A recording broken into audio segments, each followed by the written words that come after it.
Welcome to High Performance, the podcast featuring Josh Phegan and Alexander Phillips.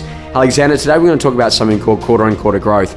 And a lot of agents don't really track and measure the numbers. And one of the big things that you've always done inside of your career since we've had the opportunity to work with you over the last 10 years is to continue to track some really important things like average sale price, volume of transactions, average fee, and the number of annual leave days taken.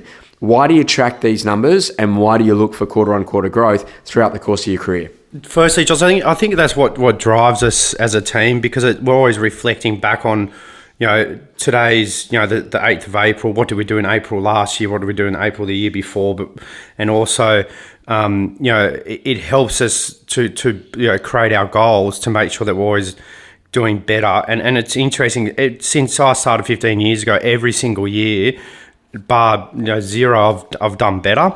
So it's obviously always raising the bar and obviously looking at better ways that we can do it. But when I break down our goals, it then helps us to look at figures, days on market, average fees, average properties listed, conversion rate, which is one of our biggest ones at the moment. Like, what is our conversion rate on 100 listings we go on, how many we actually get? And I think what it does is it actually keeps you on track the whole time, because I've deviated sometimes. Josh, I remember, last year we lost 8 in a row, and what do? We just get back on the phones, get on with it. But it keeps you on track, it keeps you accountable, and obviously when you're going to sit in front of the client and you start talking about average sale price, your average sale price is 3.3 and their house is worth 3 million, and you sold 15 of them this year, and here's 150 buyers that we've met, that 10 of them are underbidders, they're the first 10 people we're going to call. It's a pretty good case to secure the business, and that's generally how we secure most of our business, because we're the market leaders. And if you want someone that knows everyone in the marketplace, because we generally sell every property in a certain price range area we sell in, it makes it very easy. Or not easy, but I shouldn't say that, but it helps us secure the next listing. And I think that this is the most important thing here, is that, Alex, you're getting really intentional about your business. And what a lot of people don't understand is that, like, let's say, for example, that you've got a fee and you're at 2%, and you're able to then get the GST on top of that, so it's 2.2. That doesn't sound like a lot, but that 10% increase now in your business, if you're writing 400,000, it's an extra 40 grand in fees. If you're writing $1 million, it's an extra 100 grand. If you're writing 5 million, that's an extra 500,000. And so business is all about the margins. The next marginal improvement is obviously around average sale price. So if you've got an average sale price of 400,000 and you start selling some properties at 600,000, then all of a sudden what happens is that you've just increased your total GCI by 50% in that one move. And if you're now selling properties at $1 million and you start selling more at $2 million, again, that's a 100% improvement on what's actually happening in terms of the total result. And what a lot of agents don't understand is the importance of what that does. And particularly the smallest moves in terms of volume have a massive shift in a career. So if you're at 30 transactions and you go to doing 40 transactions, those extra 10, that's an extra 33%. So you're getting 33% growth in terms of your volume, you're getting 50% growth in terms of your average sale price, you're getting 10% growth in terms of your fee. That radically changes the total fees that you write, which changes the resources that you have, which means that then you can put on an assistant, you can grow a business, and then you can do more with what it is that you've got. And Alex, this gets me really excited, because I just think that the majority of people in our industry don't really have a vision for the business that they're creating, whereas you're really clear and quite intentional about what you want to build. Talk to us a little bit about why an agent needs to pay attention to those numbers and the difference that it makes to a career.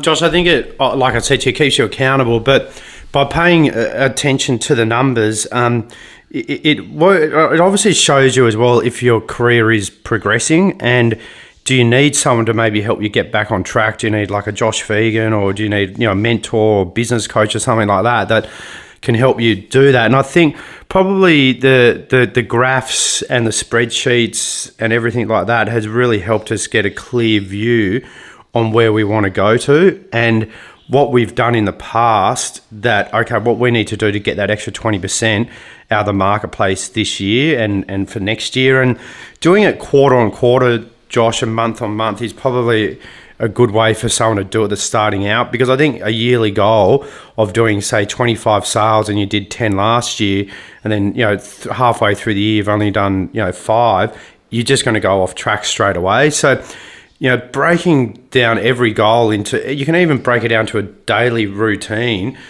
to me, will get you in the right mental headspace to keep the focus and structure and get the processes in the background and the machine working behind you to ensure that you're obviously the best at your game and you become one of the market leading agents.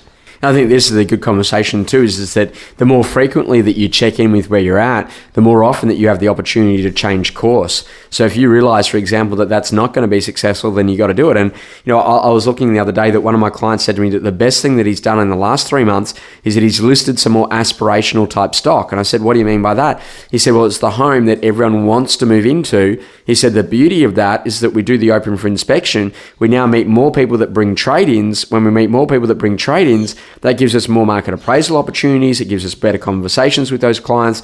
And before you know it, we then learn how to become more relevant. And so every listing leads to the next listing. And I think that this is the conversation about what momentum breeds. Is you get really clear about what you're doing.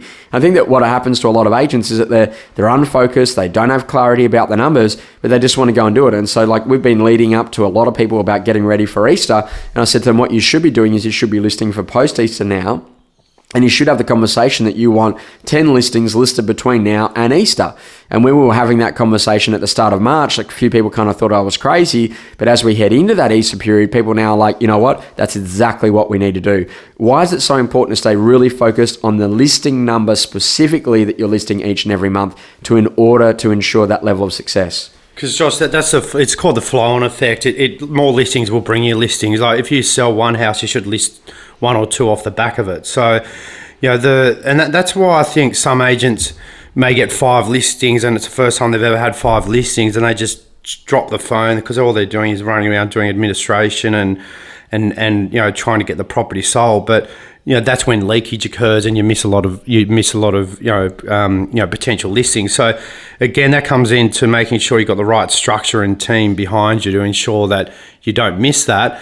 But always forecasting what's actually happening in the market and working around it. And there's so many different events in the year that help you do that. Holidays, religious events. Obviously elections, not only federal, but, state, and also, the budget, things like that you can work around and make sure that you're bringing people forward, but you're putting their properties on the market at the best time of year. And I think the best way to summarize this is that get really intentional about your business and know exactly where you're growing. And when you know where you're growing, then you know exactly where you're going to be going.